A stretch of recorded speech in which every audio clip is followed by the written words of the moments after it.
Hyderabad నాచారంలోని Delhi public school కు bomb బెదిరింపు mail వచ్చింది.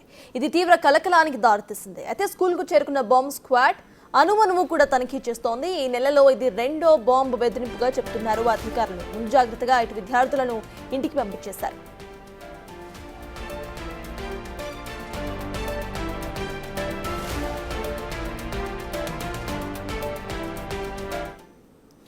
ఇదే అంశంపై పూర్తి డీటెయిల్స్ మా ప్రతినిధి రాణా అందిస్తారు. రాణా, చెప్పండి, ఇటు హైదరాబాద్ నాచారం డిపిఎస్ లో బాంబ్ బెదిరింపు మెయిల్ వచ్చినట్టుగా తెలుస్తోంది. అసలు అప్డేట్స్ ఏంటి? 20 రోజుల్లో ఇది రెండోసారిగా చెప్పుకోవచ్చు. ఎందుకంటే ఇప్పటికే దాదాపు 4000 మంది దాకా కూడా స్టూడెంట్స్ అక్కడ చదువుతున్నారు. ఈ నేపథ్యంలో గతంలో వచ్చినటువంటి ఫోన్ కాల్ ని కూడా అప్పుడు పోలీసు అధికారులు ట్రేస్ చేశారు. కానీ అది తప్పుడు కాల్గా కూడా నిర్ధారణ చేశారు. తర్వాత ఇప్పుడు ఇవాళ ఉదయం 9 మరొకసారి కాల్ వచ్చినట్టుగా, మెసేజ్ వచ్చినట్టుగా స్కూల్ సంబంధించిన యాజమాన్యం చెప్తున్నారు. అయితే మొత్తం వెంటనే టాస్క్ స్క్వాడ్ కానీ వీళ్ళందరూ కూడా అలర్ట్ అయ్యారు. అక్కడ అనువున కూడా తనిఖీలు కూడా చేస్తున్నారు. ప్రతి ఒక్క క్లాస్ రూమ్ ని కూడా మరొకసారి తనిఖీలు చేస్తున్నారు. ఇప్పటికే స్టూడెంట్స్ కానీ వాళ్ళందరినీ కూడా ఇళ్లకు పంపించేస్తారు. వాళ్ళ పేరెంట్స్ కూడా ఇన్ఫర్మేషన్ ఇచ్చారు. ఎందుకంటే డిపిఎస్ స్కూల్ అనేది అక్కడ చాలా ఫేమస్ ఉంటుంది కాబట్టి చాలా ఎక్కువగా రద్దీ ఉన్నటువంటి ప్లేసు, పైగా స్టూడెంట్స్ కూడా ఎక్కువగా ఉన్నటువంటి స్కూల్ కాబట్టి నిత్యము ఎప్పుడు కూడా ఆ స్కూల్ కి ఇలాంటి బెదిరింపు కాల్సే వస్తున్నటువంటి పరిస్థితి కనపడుతుంది.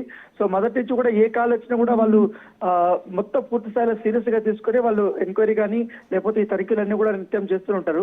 దానికి తగ్గట్టుగా ఇవాళ దాదాపు 2 గంటల నుంచి కూడా ఇంకా తనిఖీలు కొనసాగుతున్నాయి. బాంబ్ స్క్వాడ్ వాళ్ళు వీళ్ళు వచ్చారు, తర్వాత లోకల్ పోలీసు వాళ్ళు వచ్చారు. అంతా కూడా తరగతి గదులంతా కూడా ఖాళీ చేయించారు.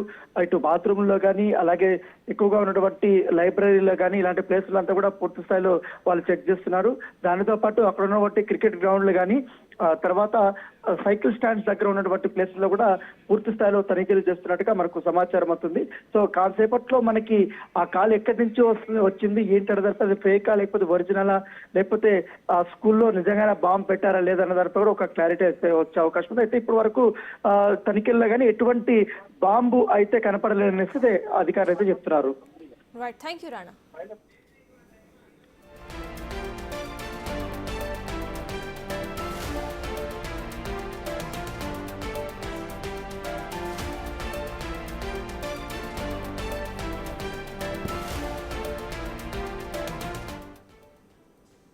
హైదరాబాద్ నాచారంలోని ఢిల్లీ పబ్లిక్ స్కూల్ కు ఇటు బాంబ్ బెదిరింపు మెయిల్ వచ్చింది. అయితే ఇది తీవ్ర కలకలానికి దారితీస్తుంది. వెంటనే బాంబ్ స్క్వాడ్ అక్కడకు చేరుకుని అనుమనువు కూడా తనిఖీ చేస్తోంది. ఇప్పటి వరకు ఎటువంటి బాంబ్ కూడా అక్కడ లభ్యం కాలేదు. ఈ నెలలో ఇది రెండో బాంబు బెదిరింపుగా చెప్తున్నారు. అయితే ముందు జాగ్రత్తగా అక్కడ విద్యార్థులందరినీ కూడా ఇంటికి పంపించేశారు. మొత్తం ఇవాక్యుయేషన్ ప్రాసెస్ అయిపోయిన తర్వాత బాంబు కోసం బాంబ్ స్క్వాడ్ తనిఖీలను చేసింది. ప్రతి అనువును కూడా గాల్చింది.